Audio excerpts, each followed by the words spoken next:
Hi, everybody, and welcome to week 8. So, hopefully, by now, you're really comfortable with starting to listen to your freedom thieves and shut them down at the same time, because I don't think you'll ever erase their voices, but now you'll start seeing them for the jailers and hostage takers that they are, as opposed to the actual Stockholm syndrome of thinking that they have your best interest at heart, because they don't. And you're also starting to realize sometimes when it actually is your own intuition talking and not just a freedom thief coming and saying blah, blah, blah. So it's really important to learn the difference there. And this module in the week, we're actually starting to look a little bit more at connection. So the module for the heroine's journey is actually going to be on reconciling with the feminine. And this is also really important because now all of a sudden we're looking at the things that we've kind of rejected and torn apart, which was also the beginning of our journey. And now as we're starting to work our way through the journal and the workbook and the other aspects of the course, and we're really on our own journey itself and looking at it and questing to find out who we are inside and what we want and how do we live out life outside the cage, defining life for ourselves and what's important to us, all of a sudden as well we should start seeing what parts that we originally rejected that we thought, actually, you know what, on my own terms, when I re-envisioned this, when I want it this way as opposed to the way I was told I had to have it, I actually can take this as part of me and want this for myself. So I think this is a really important part of reintegrating the lessons that we have learned on this journey as we've gone. We need to remember that human beings want to have a sense of connection and belonging.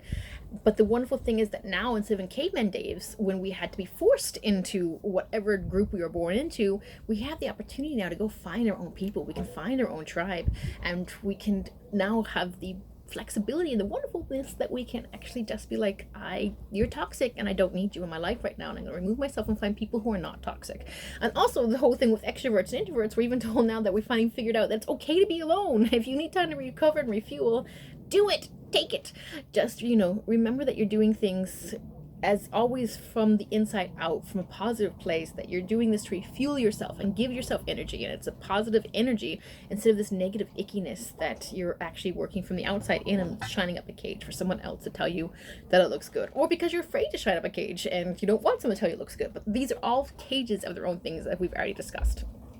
So I think also the thing to remember that we're going to be talking about as well is something to think about sometimes with toxic environments and toxic people, is that often when it's a purely toxic place, people are very fast to tell you to get out because they realize that this is not good for you and they don't want you to be exposed to it. And that's fantastic and fine.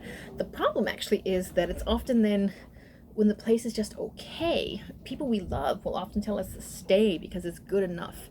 And good enough really is not good enough, and this is something that we're looking at in the course. How to figure out when is good enough really not good enough, but also when is good enough really good enough, because there's perfectionism involved as well, which you don't want to be interfering with your life. And again, it's a process. It's digging, it's learning, and it's keeping track, and it's just realizing and looking at your life as this wonderful story that you get to live and you get to be the lead character for. So this is what we're looking at. So let's dig in, because this is a good one. Like, so we're looking at intuition, and we're looking at finding a place to really root deep and keeping your life from unraveling. And I love this. So yeah, I'm sorry, I love it too much. I don't have words for it, because we're also in addition with the 8.1 is reconciliation with feminine. 8.2, I can never say this right either, sorry. So even in the nervousness of not saying this word right, I'm not pronouncing anything else right either.